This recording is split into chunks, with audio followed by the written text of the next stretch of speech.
This is the Thoughtful Travel Podcast. I'm your host, Amanda Kendall of the notaballerina.com travel blog. Every episode, I'll share travel tales from several fellow travel lovers, and together we hope to entertain and inspire you, remind you of some of your own great travel experiences, and encourage you to hit the road again soon.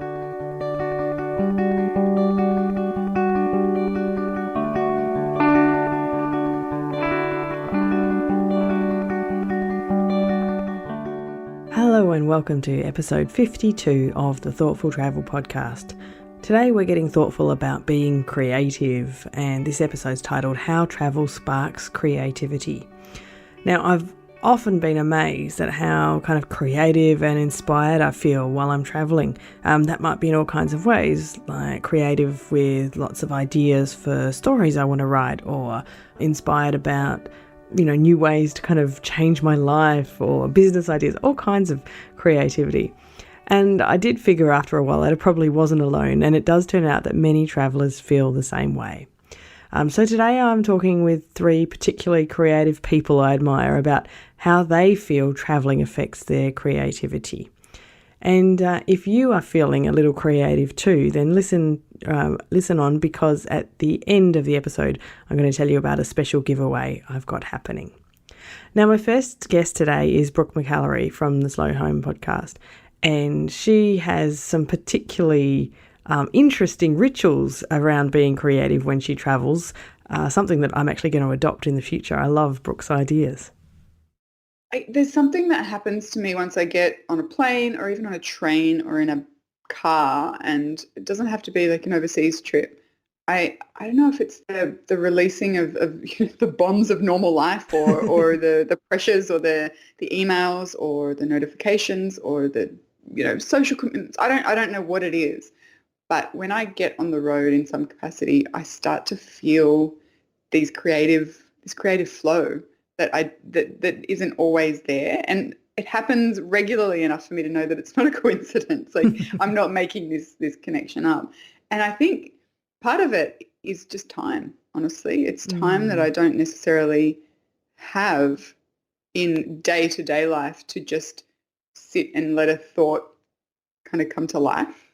Whether it's because anytime we go overseas, I will buy a notebook at the airport. It's just a little ritual that I have when I travel. That's a lovely ritual. I like that. And I use it just for whatever comes to mind. We went to Canada a few years ago, so that one was full of little line drawings. And I'm a terrible drawer. I don't do it for any reason other than that's what I feel like doing in the moment. So little drawings of the mountains, or I wrote poetry. I've started sketching out the idea for a novel. And none of them had any goal attached to them, which is, I think, what I love the most about it. It's just for, you never see it on an Instagram feed. I never refer to it anywhere. It's just creativity for the sake of it. And it's one of my favorite things. And even if I don't think that I'll be doing anything like that when I travel, I always find myself hitting this moment of creativity where I'm compelled to open up my notebook and start doing something. And it's, but I also feel like I start thinking more creatively when we travel. Yeah, in all kinds of different ways. All kinds of different ways. I think it gives me a different point of view on problems that we're having, or obstacles that we're trying to overcome, or those forks in the road in life where you like, don't I, which way do I go, which is right, which is wrong. Getting away from it and seeing it from maybe an elevated point of view, or a different point of view, or a closer or further away point of view, and combining that with the fact that you have a little more time seems to open up these other possibilities that hadn't been there before. So I feel like I think more creatively about life and what we're doing and where we're heading. And it's funny, Ben and I almost always come back from a trip, any kind of trip, with an idea, or a plan, or wonderful, or another trip, or something to kind of work towards. And it's never on purpose. It just gives us those opportunities to have the conversations that sometimes you don't get a chance to have in everyday life. and follow them through to their conclusion. Because even Yes. even if you do get a chance to have those conversations in everyday life, they don't necessarily get finished. Mm. The kids will interrupt or will have to go to work or something else happens. Whereas when we travel, we try to take it really slowly so that we do have the opportunity to have those full conversations. And I find Yeah, that's so so much true. stems from it. Yeah, so you're right. It's not just that freedom from everyday life that, kind of opens up the brain to have those ideas to start with. But you're right. It's having the opportunity to continue thinking them. It's like Yes. I'll often have a fantastic idea in the shower in the morning, and then I get out of the shower and it's okay, make lunch, pack the bag, get off to school, blah, blah, blah. And there's no chance to, that idea is forgotten. Or even if I scribble it down, it's not the same as if you're on a plane trip for 12 hours and you can actually really think it through or talk it through. Yes. I don't know what specifically it is about planes, and people hate long haul travel, and I get it. I totally understand. It's uncomfortable. The food's horrible and you can't sleep and all that kind of stuff, but I love it. I get so creative and so like emotional. Don't know if it's the Yes. pressure.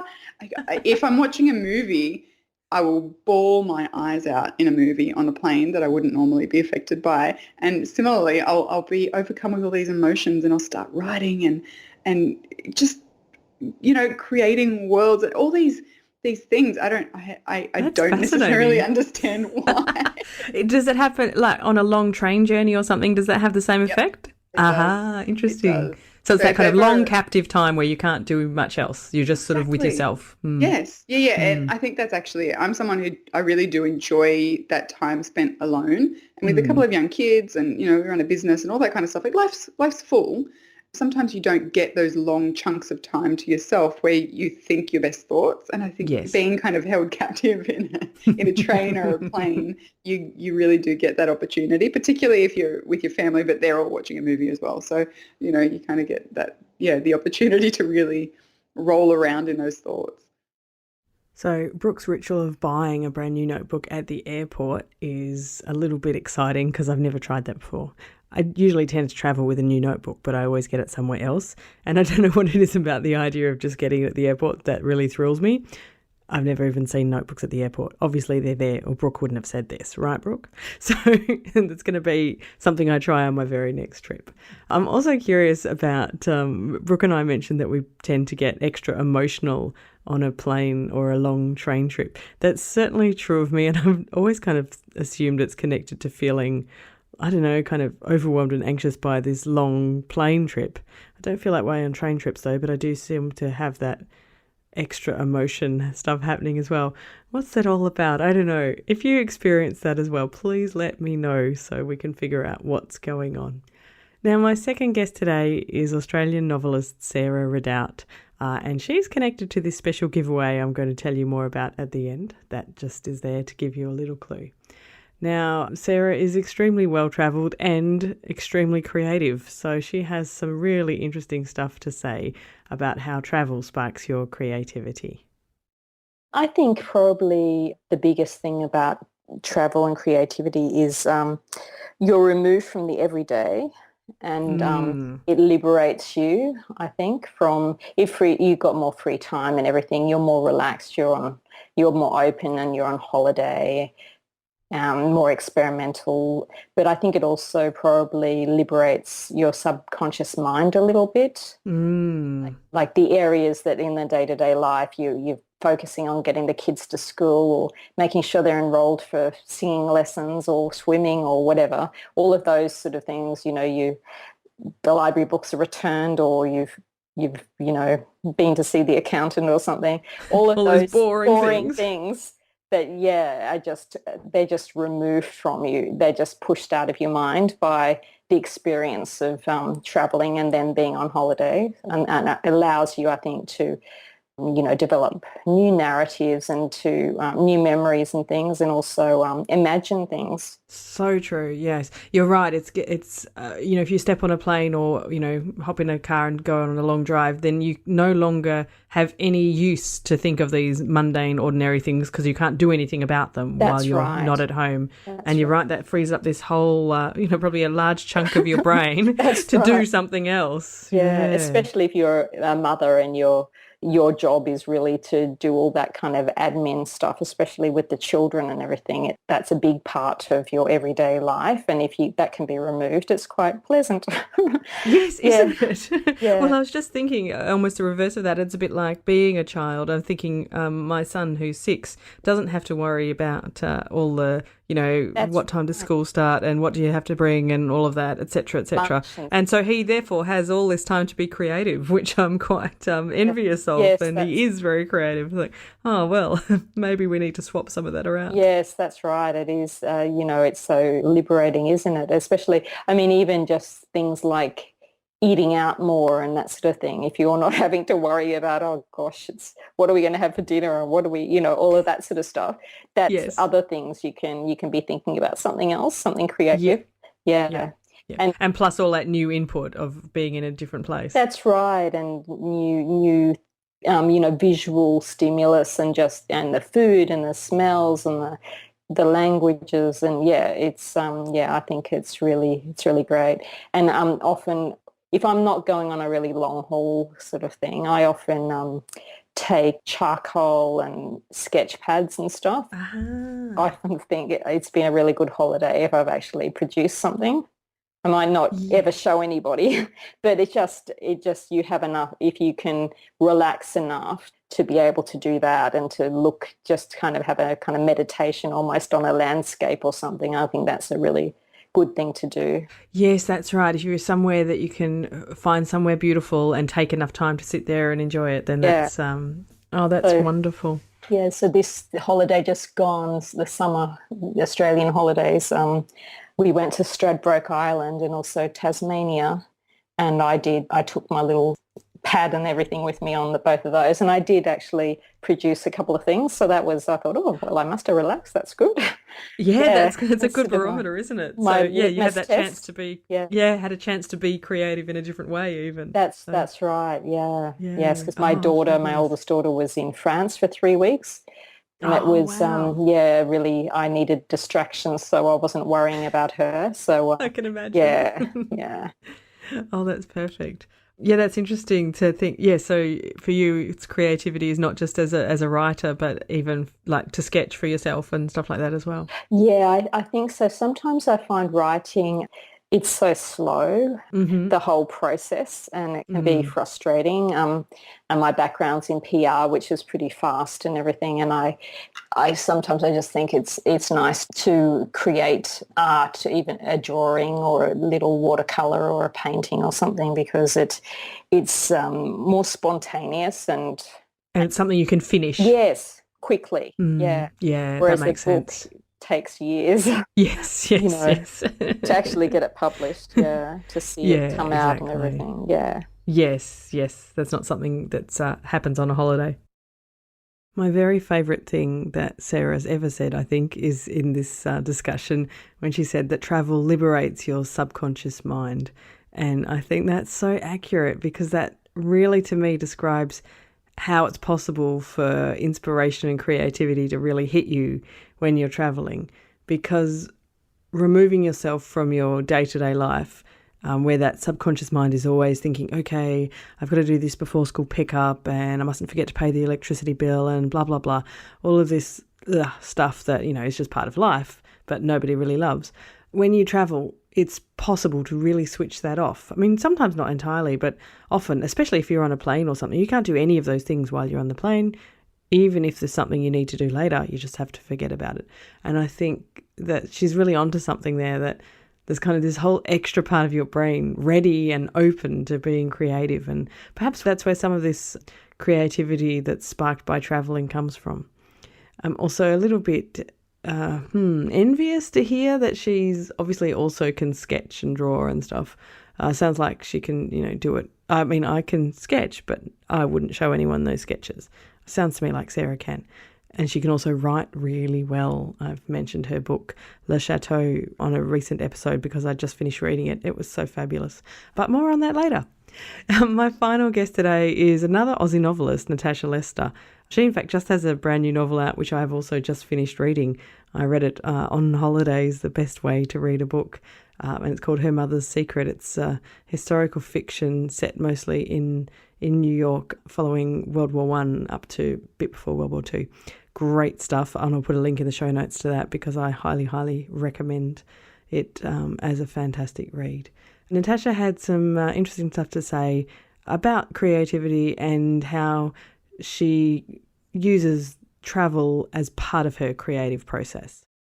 I even think just going to a different suburb in your own hometown is a creativity sparker because you see things that you don't normally see. I think we're so good at doing the same things every day and driving the same streets and going to the same places that, and so something as significant as, traveling for 20 hours to a completely different country can't help but open up all the creative parts of your brain and set everything firing. So, and again, that's where I find that a lot of the time just going out and walking the streets of whatever area you're in, that's where you start to make the amazing discoveries and find the things that you just want to look into a bit more, and you take the photos and you have all of that record kind of in your mind. So I think as I say, even just, going to a different suburb can be just as good as going overseas, although obviously going overseas is even better. Yes. Are you thinking of setting your next novel in, I don't know, Northbridge or something? Or No, I've gone back to France and England, in fact, for the next one, so I might just have to travel there this year, which would be such a shame. It's tough, but someone has to do it. Yes. Yeah. But also, as I say, like you meet other people, and all of my tour guides had stories to tell about the people who lived in the buildings that we were looking at, and they feed into my books.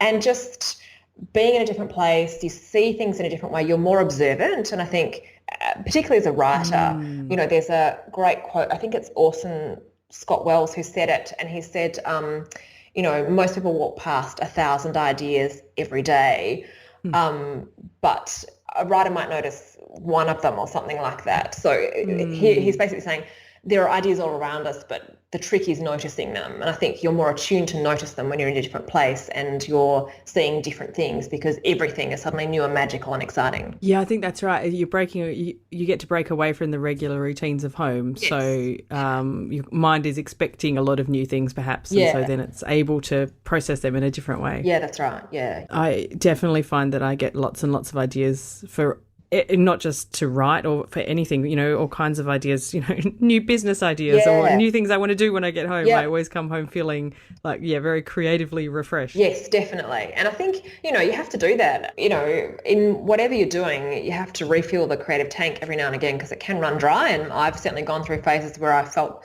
a bit dried out, and that's where I will go somewhere else, or usually I try and do something else that's sort of artistic or creative, like go to a gallery or go to the theatre or go to the ballet.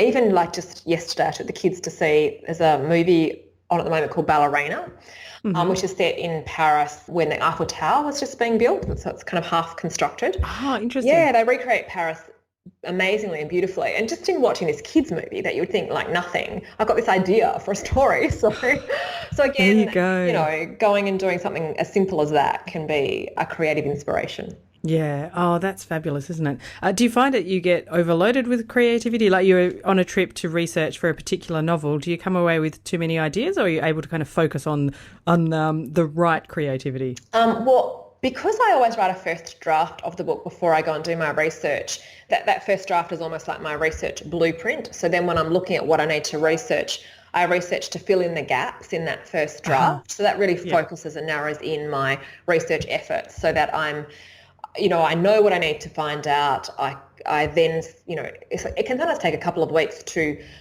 Google to find the right places to go to then find that information out. So then I make the appointments and do all of that. But then obviously, as I say, sometimes when you're there, you find extra things that you didn't know you needed, but you can see a way of using them because you have that first draft. So you know what the story is. So you can say, okay, that Theatre du Palais Royal, that will make that scene just take it to the next level. So that's how I focus what I'm doing so that I don't get overloaded. And I'm also a bit of a one idea at a time kind of writer. I know some writers say they have drawers full of ideas. That's not me. I have my one book idea and I work on that. And then usually towards the end, another idea for the next book will come. So I don't often tend to have be overwhelmed by my creativity. Well, that doesn't surprise me. Not the not being overwhelmed, but it doesn't surprise me that you approach it in such an organised fashion. Yeah, I think you have to get the most out of it, because usually I'm only over, like I was only in Paris for 5 days and New York for sort of 6 days. So it's quite a short time. You've really got to make sure you're taking advantage of every moment and getting out to everything you need to do. You don't want to come back and go, oh my God, I should have gone there. Exactly, that's right. Yeah. Well, yes, coming from Perth, it's a really long way to get to those places. So you really do want to make the most of it. You can't just pop back next week for another look. I really like Natasha's thoughts about ways you can refill your creative tank. And I think travelling, especially somewhere new and interesting and inspiring, is a fantastic way to refill that creative tank, I think. Or if nothing else, it's a really good excuse to go somewhere. I'm always looking for reasons to justify the urgent need to travel. All right, well, thank you very much for listening to episode 52 of the Thoughtful Travel podcast. Before I go today, I want to tell you about a special giveaway. So you might remember, I think I mentioned it in a recent episode, that I had caught up in person with Sarah Ridout. She's actually a Brisbane writer, but she was here in Perth on a writing retreat she'd been awarded, and she was so kind to give me a special extra copy of Le Chateau, her fabulous novel set in France, and she has signed it already to a Thoughtful Travel podcast listener, as in that in a general thing, not to a specific listener yet. And so we're going to hold a competition to find a winner for this copy of Le Chateau, a book I heartily recommend. And I know that as thoughtful travellers, you will also enjoy this book, no doubt at all. So to have a chance to win, what I want you to do is to head over to the Thoughtful Travellers Facebook group, and I'll pin this competition to the top of the group, so it should be easy to find. And you need to be a little bit creative, because I want you to answer this question: what would you do if you accidentally married someone who owned a French chateau? Now, I don't know what I would do if I accidentally married a French chateau owner, but I'm not convinced I would move to France. I don't know. What would I do in a French chateau? I'm not sure. It's not my dream destination, but for some of you it might be. In any case, I'm not going to give you too many ideas. I want you to be creative. So tell me what you do if you accidentally married someone who owned a French chateau, and I'm going to ask Sarah to pick a winner, and that winner will receive this specially signed copy of her book, Le Chateau. So head over to the Facebook group. If you're not a member already, you can just search for Thoughtful Travellers in Facebook, or I'll also put a link in the show notes. The show notes today will be at notaballerina.com/52, because of course this is episode 52. And also in those show notes, you'll find some links to our wonderful guests from today. So for a start, you'll find Brooke McAlary's home on the internet at slowyourhome.com. And I'll leave a link to her Slow Home podcast, as well as a link to her newest book, Destination Simple. There's also will be a link to Sarah Ridout's website. You can find her at sarahridout.com.au, and some links to find Le Chateau if you are not lucky enough or creative enough to win a copy of it in our Facebook group. And finally, Natasha Lester is at natashalester.com.au. So her current just released book, Her Mother's Secret, is out now, and I'll leave a link for that, as well as her previous book, which was also set in New York, in 1920s New York, A Kiss from Mr. Fitzgerald. Both are super fabulous reads, and I heartily recommend them, especially if you have any kind of interest in New York City, and who doesn't? What a fabulous place. Otherwise, you can also find me on Twitter at Amanda Kendall, and use the hashtag Thoughtful Travel Pod. For any other chatting, then just come across to our Facebook group at Thoughtful Travellers.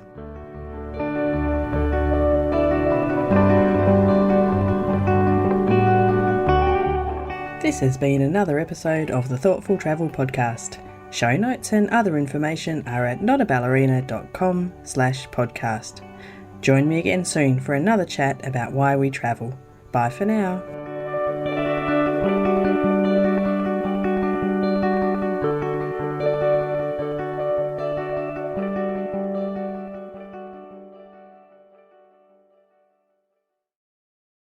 Jackrabbit FM for your ears. Who is that? Hi, podcast.